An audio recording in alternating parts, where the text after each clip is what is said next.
Moi, Miia tässä. Joulukuun 19. 2023. Huomaan, että mä oon pitkittänyt tätä kuvaamista ja nauhoittamista nyt monta päivää. Tuntuu jotenkin hyvin isolta kynnykseltä lähteä puhumaan julkisesti ensimmäistä kertaa isoa viestiä. Ja joku estää itsessä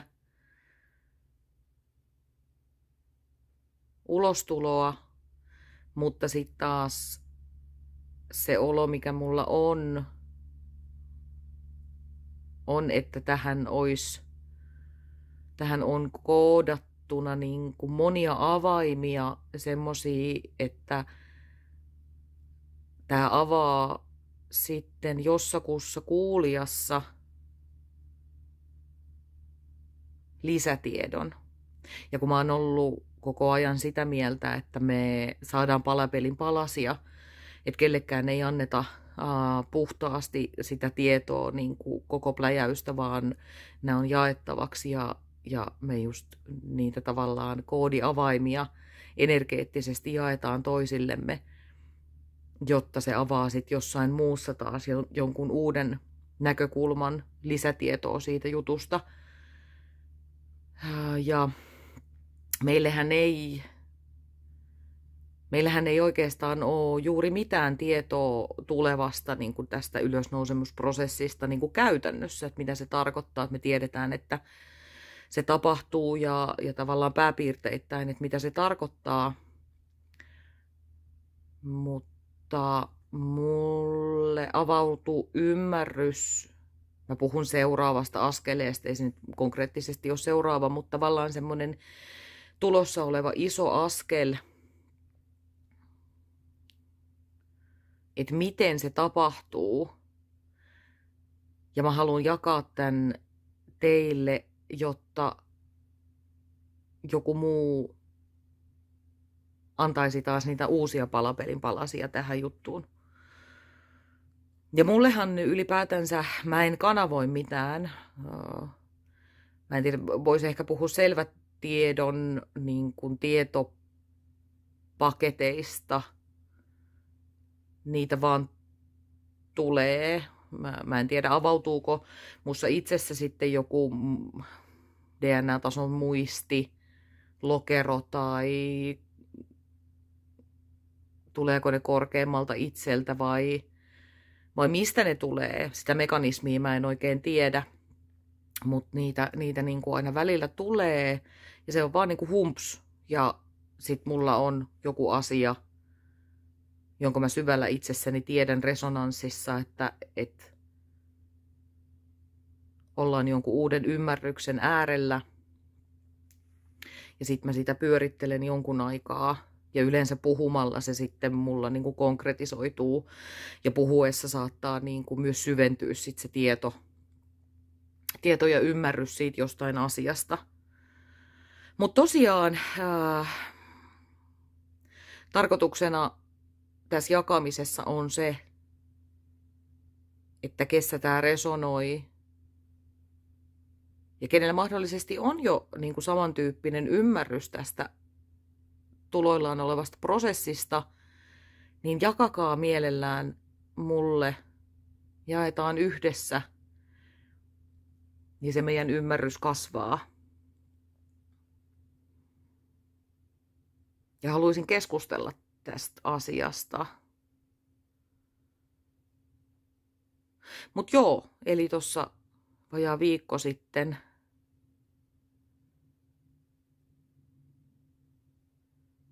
tuli ymmärrykseen semmonen tieto. Tätä on vaikea, niin kuin, katsotaan saaks me nyt kuinka selkeästi nyt niin kuin puhuttu. Mä yritän vaan keskittyä siihen, että mä en nyt kuvaa video, vaan mä puhun tämän asian läpi, niin tää lähtee täältä niin kuin tulemaan. Toivottavasti tää on nyt jotenkin ymmärrettävää. Mä yritän tän nyt jotenkin pukea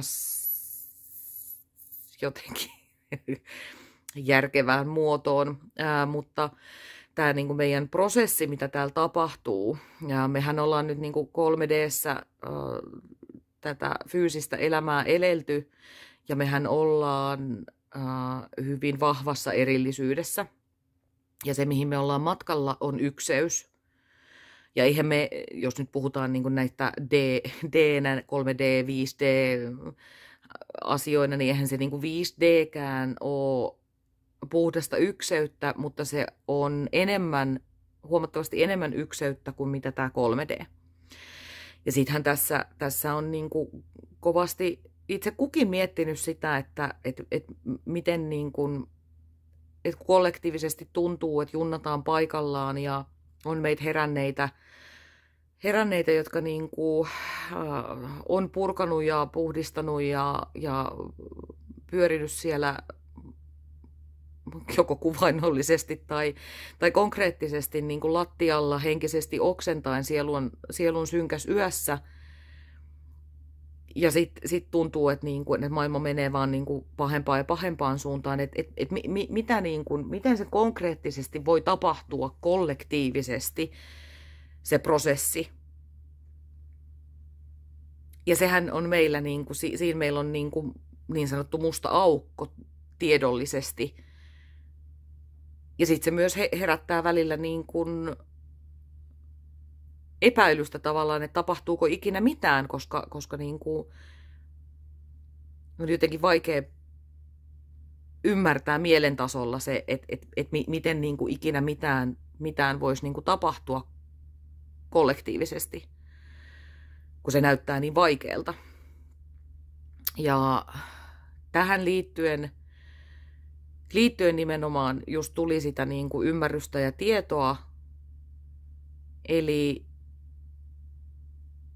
kun me on purettu ja puhdistettu ja me ruvetaan olemaan totta itsellemme, me jotka tätä vahvaa työtä itsen kanssa on tehty. Ja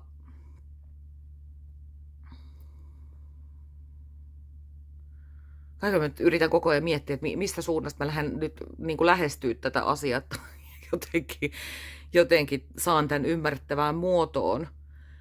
Tämä on tavallaan todella simppeli juttu, mutta kuitenkin huomaan, että jotenkin nyt hankalasti yritän lähestyä asiaa. Tai ehkä joku varovaisuus tai joku, yritän pilkkoa tämän jotenkin niin ymmärrettävään muotoon. Mutta ehkä mä nyt luotan vaan siihen, että mä nyt annan tulla ja puhun ja sieltä kyllä se tarpeellinen energia ja tieto sitten välittyy. Mutta joka tapauksessa, että kun mehän ollaan puhdistettu, me, jotka tätä henkistä työtä on tehnyt ja ollaan astuttu henkiselle polulle, ja sehän on se, että me ollaan ruvettu olla totta itsellemme, tunteinemme, egoinemme, traumoinemme, energiablokkeinemme, ja me on kohdattu niitä ja annettu se validaatio ja tunnustus, että hei, että tämä hankala tunne tai joku, että sä oot totta, sä oot mulle totta. Ja sitähän mulle konkreettisesti se erillisyys on, että kun me ollaan sulkeuduttu, tai ihmiset on sulkeutunut niiden traumojensa ja pelkojensa ja pahan olon ja kärsimyksen kanssa yksin, ja muut ihmiset ympärillä ei joko ole halunnut ymmärtää tai ei pysty ymmärtämään, tai me ei olla annettu heidän ymmärtää. Ja sehän luo sitä erillisyyttä meille. Ja tämä onkin, tämä puhdistumisprosessihan, niin kuin me tiedetään, on se, se tärkein homma tässä. Koska muuten se energiavirta ei pääse virtaamaan meissä, kun meillä on niitä blokkeja, energiablokkeja, uskomuksia, ohjelmointeja ja muita, niin meissähän ei virtaa energiaa, se ei pääse kohoamaan. Sen takia me tehdään puhdistustyötä itsessämme, jotta se resonanssi, energia pääsee kohoamaan korkeampi värähteiseksi. Ja mullehan tuossa ehkä 1,5 vuotta sitten avautui joku semmoinen uusi, sitä ei pysty sanoa näkemiseksi, mutta se on kuitenkin näkemistä. egojen, niin kuin mä oon ennenkin, mä oon koko ikäni, silloin kun mä en vielä ollut tietoinen, niin aistinut ihmisistä, niin kuin varmaan tosi moni joka on niin kuin eturintamassa nyt niin kuin heränneissä tai tietoisissa ihmisissä, niin mehän ollaan tosi herkkiä aistimaan just niin kuin, että mikä on valhetta, mikä on totta, milloin peitellään jotain, milloin ollaan roolissa, milloin niin kuin mitäkin. Ja mulla se syventyi sellaiseksi tietynlaiseksi, mä en sitä edelleenkään osaa sanottaa, sitä ei oikein pysty sanottamaan, mutta mä nyt käytän sanaa näkeminen. Mä näen ekolähmiä ihmisissä. En kaikissa, mutta niin kuin, et varsinkin kun siellä eletään jonkun trauman kautta, käyttäydytään, puhutaan, eletään elämää trauman, pelon tai jonkun muun tällaisen niin kuin ekolähtöisen, mielilähtöisen asian kautta, niin mä näen sen. Se näyttäytyy ihmisissä. Ja mulle on ollut aina hirveän helppo ymmärtää, miksi joku ihminen käyttäytyy jollain tavalla, minkä takia jossain ihmissuhteessa on joku ongelma. Niin kuin mä pystyn tosi helposti sieltä niin kuin huomaamaan ja osoittamaan ja sanottamaan sen, että hei, täällä on tällainen juttu, että eihän tämä nyt ole mikään ihmekään, että sä koet tai näet näin tai tietyissä tilanteissa käyttäydyt, reagoit tietyllä tavalla. Ja se 1,5 vuotta sitten suurin piirtein syveni sellaiseksi, että mä käytän sanaa niin kuin näen sen, että se voisi niin kuin kuvitella, että se on 3D-malli, mikä tulee mulle tuohon eteen, ja sit se ei konkreettisesti ole näin, mä en konkreettisesti sillä tavalla näe, mutta se on niin kuin ainut tapa, miten mä pystyn sitä niin kuin sanottamaan. Ja mä siitä silloin niin kuin puhuin jonkun verran, ja en ole niin kuin ikäväkseni tavannut ihmistä, joka niin kuin näkisi ja kokisi samalla tavalla. Mutta joo, palataan tähän kohta. Ja nyt palaan sitten takaisin taas siihen, että just, että mitä matkaa ja mikä tämä niin sanottu ylösnousemusprosessi, ruumiiseen korkeamman minän laskeutumisprosessi on. Sehän on sitä puhdistautumista, ja se mihin me ollaan menossa on niin kuin suurempi ykseys. Mutta miten me voidaan mennä sinne ykseyteen, jos me ei olla totta itsellemme? Miten, jos kollektiivisesti ihmiset eivät ole totta itselleen, joten he eivät ole totta ulospäin? Ja sehän on yleensä täysin alitajusta. Eihän ihminen, niin kuin, harvemmin ihminen elää sitä koko elämäänsä pääasiallisesti niin kuin tietoisesti valehdellen ja kartellen. Sehän on alitajuinen selviytymisprosessi, sen on ollut pakko mennä niin, koska täällä 3D:ssä vanhassa maailmassa ei ole pystynyt elämään muuten. Ne on ollut pelin säännöt. Sä et ole vaan niin kuin pystynyt sen takia niin kuin tietoisten ihmisten eläminen vanhassa maailmassa on tosi hankalaa, koska ne pelin säännöt ei ole enää samat. Eli jotain tavallaan siinä niin sanotuissa pelin säännöissä on tapahduttava.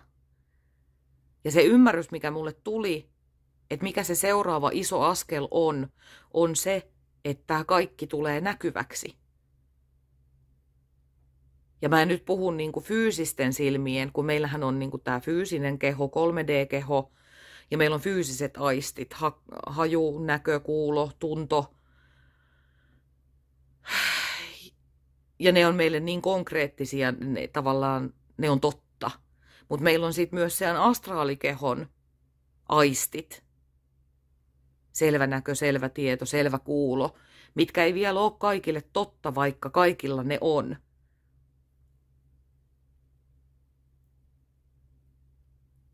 Niin tämä niinku astraali, niinku selvä aistien käyttöön tulo, niin meille tulee joku tapahtuma, joku suuri energeettinen tapahtuma, joka on ennalta määrätty, joka tulee ulkopuolelta, josta on kaiken näköisiä erilaisia puheita, kanavointeja ja kaikkea muuta. Tämä on mun oma tulkinta nyt, että se on solar flashi, mutta joku energeettinen suuri impulssi, mikä saa aikaan sen, että kollektiivisesti kaikki, jotka niin ovat valinneet ja jotka eivät tähän massaexittiin nyt niin kuin osallistu ja ovat sit sielullisesti sopineet ja halukkaita tähän ylösnousemusprosessiin, niin sen joku ulkopuolinen suuri impulssi, joka tuo meille niin näkyväksi ja mahdolliseksi sen selväaistien käytön, että jokainen tulee näkemään niitä asioita, mitkä ei fyysisillä aisteilla ole mahdollista. Ja se, mitä he tulee näkemään, on se, miten mäkin jo näen, eli sen, missä sä oot totta ja missä sä et ole totta. Ja se, miksi se on merkittävä asia, on se, että silloin, ja tähän liittyy nyt vahvasti, nämä on nyt niin sirpaleisia, mä oon pahoillani, tässä on, toivottavasti pysytte mukana. Astrologiassa puhutaan Kiironista, haavoittuneesta parantajasta. Ja Tanhuan luentoa eilen, minkä oli julkaissut tuonne Astron YouTubeen, kuuntelin. Ja hän puhui niin mahtavilla sanoilla. Mä kiinnitän sen heti tähän samaan juttuun, että se Kiironi on nyt merkittävämmässä ja merkittävämmässä roolissa koko ajan astrokartoilla. Ja mä tajusin, että Kiironin haavoittuneen parantajan myytti on se, mistä mä nyt puhun, mikä on meidän seuraava suuri askel tässä ylösnousemusprosessissa. Kiironin haavoittunut parantaja myytti hyvin lyhykäisyydessään on se, että hän oli itse niin pahasti haavoittunut, että hän oli esimerkki, muut haavoittuneet pysty samaistumaan siihen, niin kuin häneen. Hän pystyi myös itse samaistumaan niihin muihin ja sitä kautta tavallaan parantamaan niin voimakkaasti, kun on itsessä se sama kokemus. Ja myös toinen pystyy tavallaan heittäytymään siihen paranemiseen, kun toinen on esimerkki, eikä vaan tavallaan tiedollisesti tuo sitä asiaa, vaan että hei, mä oon käynyt läpi saman. Eli se, kun ne selväaistit aukeaa kollektiivisesti myös heillä, jotka ei vielä ole lähtenyt siihen niin kuin itsensä puhdistamisen, parantamisen polulle, koska sehän on ihan hirveä polku. Mä ymmärrän, mulla on niin kuin täys ymmärrys, että minkä takia sitä vältellään. Se on ihan kamala prosessi. Niin kun ne selväaistit aukeaa ja se tulee täysin oikeasti näkyväksi se, että hei, niin kuin, että me tullaan niin läpinäkyväksi. Me ei päästä enää piiloon mihinkään. Nythän meidän tunteet, ajatukset, muut, mehän niin kuin tietyllä tavalla vielä pystytään pitämään ne piilossa toisilta. Joiltain paremmin, joiltain huonommin selväaistisilta ei pystytä, mutta niin kuin tavallaan tuolla niin kuin kollektiivisesti vielä 3D:ssä meneviltä, tiedostamattomilta ihmisiltä. Alitajuisestihan hekin hirveästi kyllä niin kuin prosessoi ja reagoi sen kautta, mutta kuitenkin niin tavallaan kun se tulee niin näkyväksi, se kaikki on näkyvillä. Se, missä sä olet totta, missä sä et ole totta, missä sun haavat on, missä sun traumat on. Ja se kaikki tulee esiin. Me ei päästä enää nurkan taakse piiloon. Me ei voida piiloutua niiden asioiden kanssa. Sen takia me tehdään nyt niin voimakkaasti tätä duunia, koska alitajuisesti meidän ohjelmointi sanoo, että se on nyt pakko tehdä. Ja meidän on pakko tehdä se sen takia, että me ollaan niitä Kiironin haavoittuneita parantajia, jotka tekee sen hitonmoisen duunin etukäteen, jotta me ollaan mahdollisimman puhtaita, kun meistä tulee läpinäkyviä. Ja kun kaikista tulee läpinäkyviä, niin sille polulle, paranemisen polulle on pakko lähteä, kun sä et enää pysty piilottamaan niitä. Ja me ollaan kuin lyhtypylväitä pimeässä yössä tai majakoita pimeässä meressä sen meidän niin kuin läpinäkyvyyden kanssa, mikä ei enää ole valinta, vaan se tavallaan on tehty se valinta siinä energiapulssi hetkessä meidän puolesta.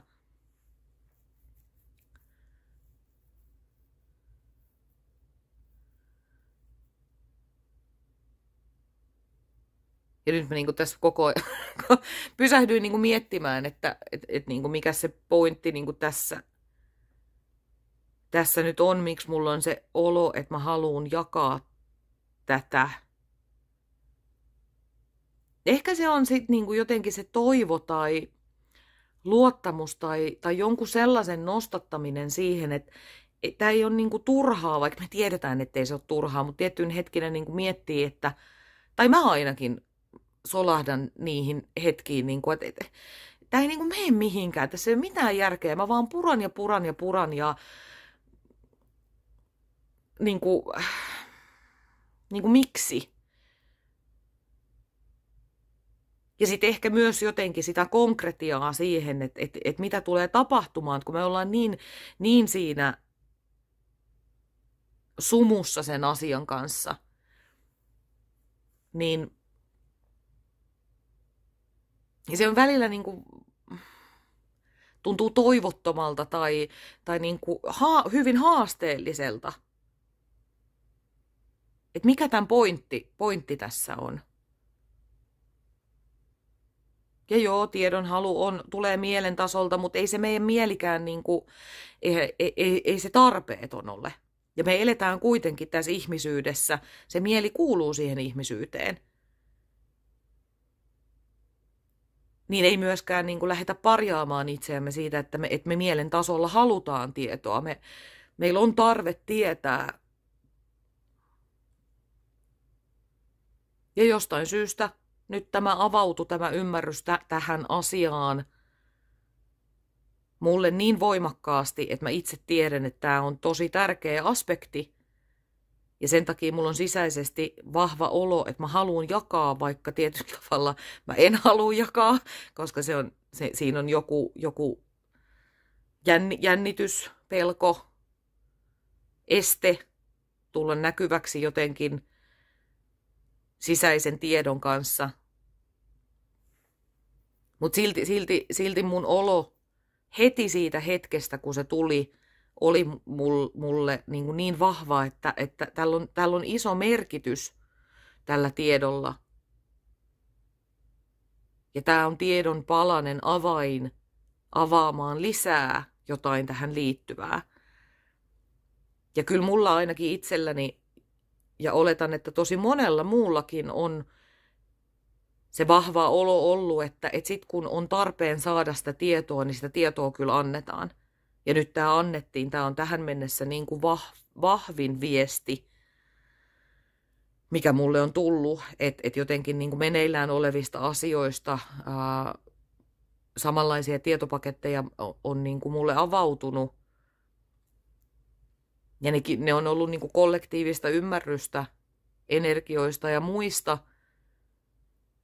Mutta tämä on vähän erityyppinen kyllä kuin niinku tähän asti. Et ehkä mä nyt vaan luotan siihen, että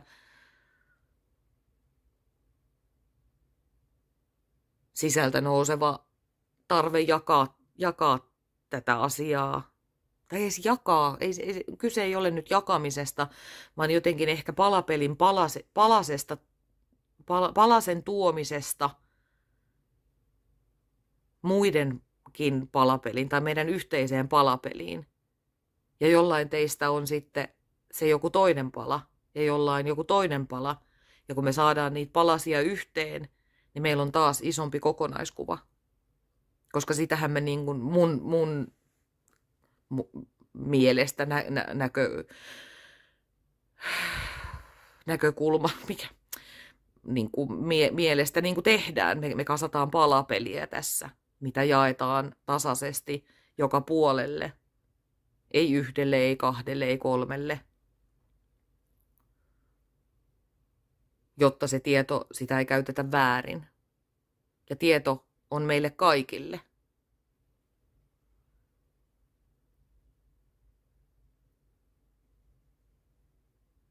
Ja sitten niin kuin hauska esimerkki myös tästä on kun mä oon kovasti pohtinut just sitä, että niin kuin, miksi mulle näyttäytyy ne ekoasiat ja traumat ja muut sillä tavalla, miten ne näyttäytyy. Että no joo, jokaisella meillä on oma kykymme niin kuin nähdä ja kokea ja muuta uniikki.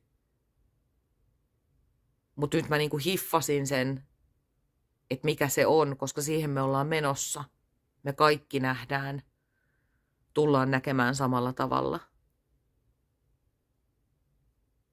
Ja sitten myös toinen, mä oon ollut puolisen vuotta nyt taas palannut 3D-töihin ravintolaan ja mä kävin äärettömän makeen keskustelun, on ollut nyt muutamia kuukausia uudessa duunissa ja siellä mut haastatelleen osakkaan kanssa käytiin tällainen keskustelu aika siinä alkuaikoina. Hän oli siellä ravintolassa viikonloppuna baaritiskillä istuskelemassa ja viettämässä iltaa ja mä olin siinä duunissa ja lopetin sitten työvuoroon ja jäin sitten juttelemaan hänen kanssa siihen ja hän sitten jotenkin niinku siitä, että sä et voi olla tollainen niin kuin positiivisella tavalla. Sä et voi olla tollainen, että kun sä oot niin aito ja sä oot niin tollainen, että hän ei niin kuin ymmärrä tätä, että miten sä oot niin kuin tollainen. Että kun sä et voi feikata tota sun juttua. Että hän tietää, että sä et feikkaa, mutta hän ei ymmärrä, miten sä voit olla tollainen. Ja mä sitten ihan mielenkiinnosta niin kuin innostuin sisäisesti tästä niin kuin, tavallaan kontrastista, että kun hän elää tiedostamattomasti, ei tietoisena,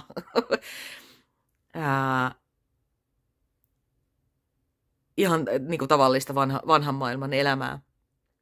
Ja mä sitten innoissani kysyin siltä, että mitä sä tarkoitat, että osaako sä selittää mulle, että mua kiinnostaa niin kuin tää sun näkökulma tai miten sä koet tämän asian. Ja sitten hän niin kuin lähti selittämään sitä, että niin, että kun on esimies ja alaisasetelma ja niin kuin näin, että kun sulle ei ole sitä, että kun tässä meidän välissä ei ole mitään, että sä et suhtaudu häneen kuin esimieheen, että kun tässä välissä ei ole mitään.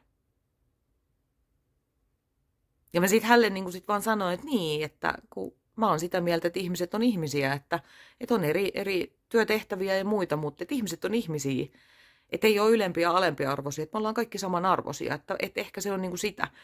Ja sitten kun tämä avartui, tai tuli mulle tämä niin kuin ymmärrys tästä, minkä mä äsken jaoin, niin mä tiedän, että hän sanotti ja näki sen just mihin me ollaan, mikä on se meidän seuraava askel, on se, että kun meillä ei ole tässä välissä mitään.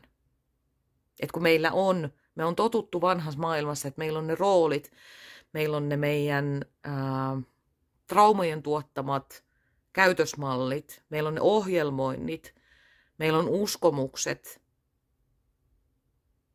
meillä on niin kuin tietyt pelin säännöt ollut tähän asti tuolla vanhassa maailmassa. Ja sitten niitä ei enää ole. Ja se, mitä mä hänelle toin siinä näkyville, on se, että niin, se on tätä, että kun tässä välissä ei ole mitään, että kun mä oon ihminen ja sä oot ihminen, ja meidän asema tai mikään muu ei vaikuta siihen, miten me mun näkökulmasta ollaan yhteydessä toisiimme. Ja tämä on se, mihin me ollaan menossa. Meillä ei ole välissä enää mitään. Ja se tulee niin konkreettiseksi, se tulee nähtäväksi. Se ei ole enää tunnetason asia. Musta tuntuu, että tässä ei ole mitään, vaan mä näen, että tässä ei ole enää mitään. Se on niin suuri askel lähemmäs sitä ykseyttä, vaikka me edelleen ollaan erillisissä ruumiissa fyysisessä maailmassa. Mutta se on se konkreettinen lähempänä ykseyttä, kun meillä ei ole välissä enää mitään. Me tullaan täysin tietoiseksi, meille tulee näkyville se, että me ollaan samaa. Me ollaan niin samanlaisia, me ollaan samaa. Ja se, että hei, että sä oot pystynyt tekemään ton niin kuin, myös se, että eihän meidän niin kuin, haavat katoa mihinkään. Nehän on meissä ne meidän haavat edelleen, mutta mä oon sinut niiden haavojen kanssa. Silloinhan mun ei tarvi puolustaa yhtään mitään. Mun ei tarvi olla varuilla, mun ei tarvi olla peloissaan, mun ei tarvi feikata, mun ei tarvi olla niin, että leikkiä, että niitä ei oo, kun mä oon sinut niiden asioiden kanssa. Ja kun se tulee näkyville niille, jotka ei vielä sitä samanlaista haavojen parannusprosessia ole käynyt läpi, ja se tulee näkyville niin kuin esimerkillisesti, että hei, mä voin kohdata itsessäni ne mun jutut, mussakin on se rohkeus, minäkin pystyn, toikin on pystynyt, minäkin pystyn. Ja lopputulos on toi. Lopputulos on ihminen, joka on tasapainoinen, jolla on hyvä olla, joka vaan on, joka on sitä rakkautta, joka on sitä mitä me kaikki ollaan pohjimmiltamme ilman niitä meidän kuorikerroksia. Niin sehän on ihan suunnaton katalyytti lähtee sille samalle polulle, kun sulla on esimerkki, mitä sä voit katsoa, että se on onnistunut, mikä sen lopputulos on. Ja ylipäätänsä, että se on mahdollista. Sehän varmaan on se suurin, niin kuin, että mä ainakin mun niin kuin vanhassa elämässä ajattelin, että se ei ole ikinä mahdollista, että mä tuun loppuelämäni elämään mun traumojen ja kipujen kanssa niin kuin masennuksen syövereissä, koska ei ole mahdollista parantua niistä.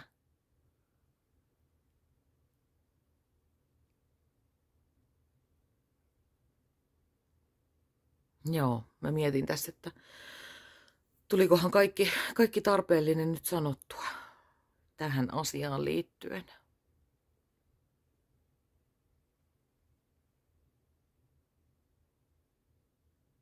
Ehkä.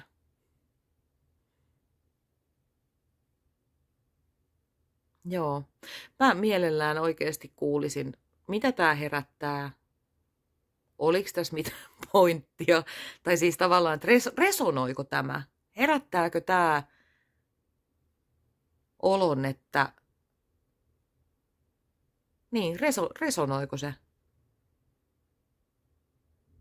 Aukeako tästä uusia palapelin palasia?